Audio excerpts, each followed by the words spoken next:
Hey guys, hope you're doing well. Today I want to talk on the topic of how to be a good man.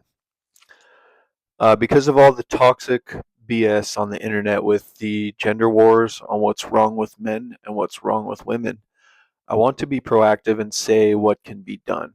Okay. And what I've seen on both sides is hating the other gender, but there's little having to do with what we can do to attract a partner and be proactive about that.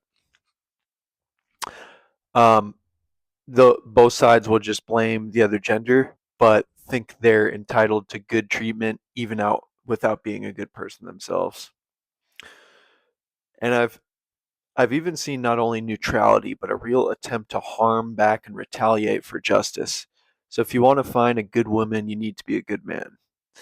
So here's my honest opinion, my humble opinion on what a good man is.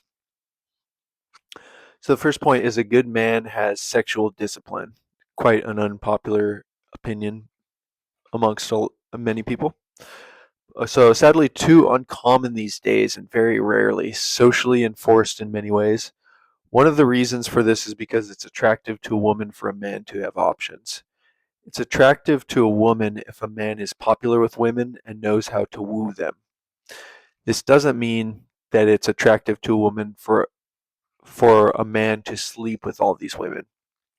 I've even heard from quite a few women that it's repelling to them for a man to be this way, even if it's not quite to the level that it is for a man when a woman's promiscuous, but it still exists very strongly.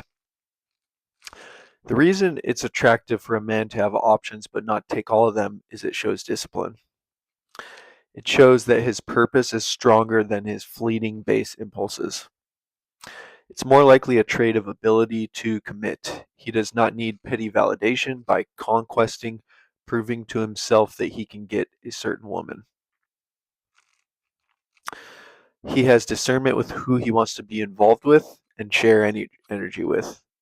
So, another point for being a good man, he can be trusted to make smart decisions. He gives his woman effort, time, and presence. Not much matters more to a woman than a man's presence. And when he is really fully present, it's such a gift and a need to her. So a man's woman craves his masculine container. Women feel a lot more and more deeply in some ways. Okay.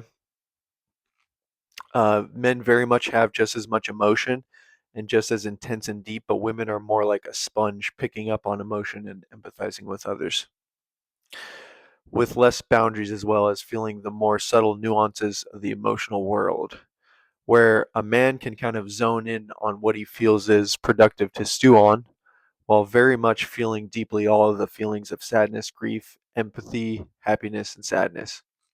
So she wants your masculine container and anchor for a sense of stability, and you need to be present with her for that. She needs to feel your presence. Women very much need affirmation, and in some ways, their sense of self of how their partner views them is less stable and more fragile. So she needs that from you to understand that she's still desired, she's still loved, and respected for who she is.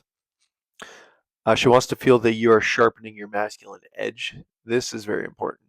So for a woman, it's very attractive and important to her that you are sharpening yourself. And sharpening what? What does that mean? Well, masculinity is about purpose, and it's still biologically measured in many ways as being able to get things done to provide resources, whether that be hunting the animal, gathering the wood, and building the house, or what have you, in terms of most of our history, survival wise. And unfortunately, a lot of women have fallen into this heartless trap of demanding a man to make an extravagant amount. But I confidently believe this is not the norm, and this is not the sign of a happy woman. A happy woman will not objectify men. However, it is important that you have drive and work on your capacity to build. There was a study that had women rate men on their level of attractiveness, and they had four different men described. And one was not useful in terms of resource building, but was rich from winning the lottery. The next man was useful but poor. The third man was rich but not from winning the lottery, but his own efforts, meaning he was useful. And the last man was not useful, and he was also poor. Now, it wasn't the men that were rich that were the most attractive, but it was the men who were useful that were the most attractive. Meaning the man who is rich off his own efforts and the man who is poor but useful were the most attractive. The man who is rich from the lotto but didn't have the ability of usefulness, and the man who was poor without usefulness were the most unattractive. So it's really more about the drive and the sharpening of ability that's attractive than the actual number in the bank account. And this is hopeful for men because this is more controllable than having a certain amount in in the world. In a lot of ways, it can be up to luck in this economy, and our incomes come and go. So it's dehumanizing to think that your worth is based on something as fleeting as the number in your account. So this is hopeful. It's more about ability than the actual number. It's more about ambition, passion, and usefulness. So many women find it important that you're going somewhere. This is a big one. Do you have a purpose? And something that is not told enough is a woman wants a man whose purpose comes before hers. Now, let me explain. That doesn't mean that she wants a man that will not prioritize his commitment to her, but she does want a man that has such a burning purpose that that would come before her if he had to choose. And if he's with a woman he loves, it's very, very, very rare that that would ever happen. Okay, but it kind of comes down to a great example that I base off of the book The Way of the Superior Man by David Data, which I highly, highly recommend. Okay, so this example, I kind of altered it slightly to tell the story, but here's the example. So let's say a man of a tribe has been called to defend the tribe against another warring tribe. So his woman may feel very sad that he has to leave her and go travel to defend their tribe. But if he refused and stayed with her, she would lose her trust in his masculine edge and lose attraction and feeling for him. Because he put her above all, including societal purpose and the greater good for the greater community. And coming back to purpose, although many women don't want marriage necessarily, it's important to them after a certain level of relationship that you think long term about her. Is there a place in there for her? And that may take the manifestation of marriage, or are you rather laissez faire about it and we'll see where it goes? And this comes down to the importance of effort to a woman. A good man does not let his ego get in the way too much. He does not have such a need to prove himself that he puts his family in danger. Okay.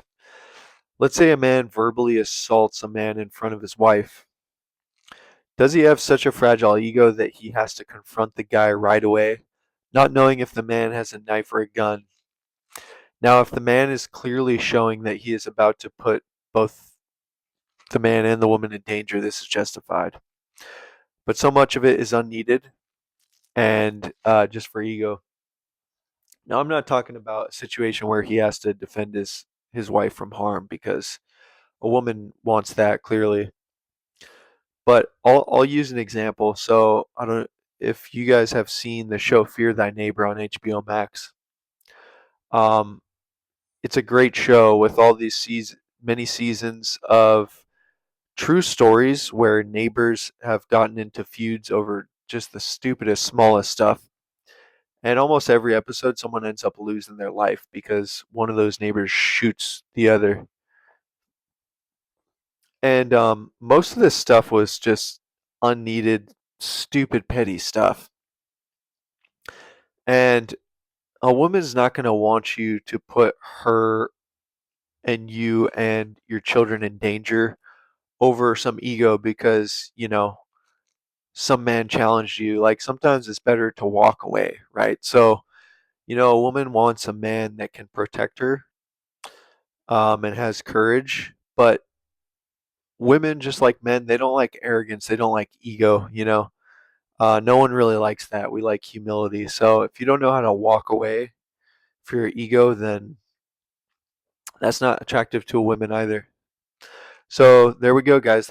Those are all my points, and that's just my humble opinion. Please like and subscribe if you liked this video, and it would really help my channel. Anyway, I appreciate you watching. I'll see you in the next one. All right, take care.